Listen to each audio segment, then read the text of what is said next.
Hello guys, તો હવારમાં તૈયાર થઈ ગયા છીએ. આજે જવાનું છે આપણે ગારિયાધાર.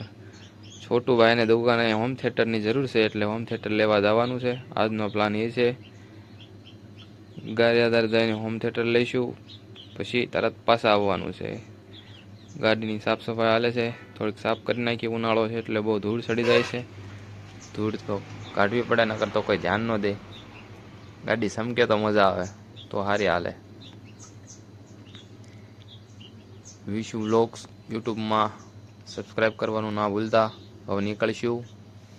આ છે ગારિયાધાર ભાવનગર હાઈવે. આપણી રાની જાય છે ટોપ સ્પીડમાં. બહુ સ્પીડમાં ન આગાય, આમ તો ધીમે ધીમે જ આગાય. ધીમે ધીમે મજા આવે વધુ. આ છે ગારિયાધારની બજાર. હવે પહોંચી ગયા છીએ આપણે શ્રીરામમાં. ઘણી જગ્યાએ હોમ થિયેટર જોયા, પણ એટલા બધા કાંઈ ગમ્યા નહીં, એટલે હવે ઘરે પાછા નીકળશું. તો ઘરે પહોંચી ગયા છીએ.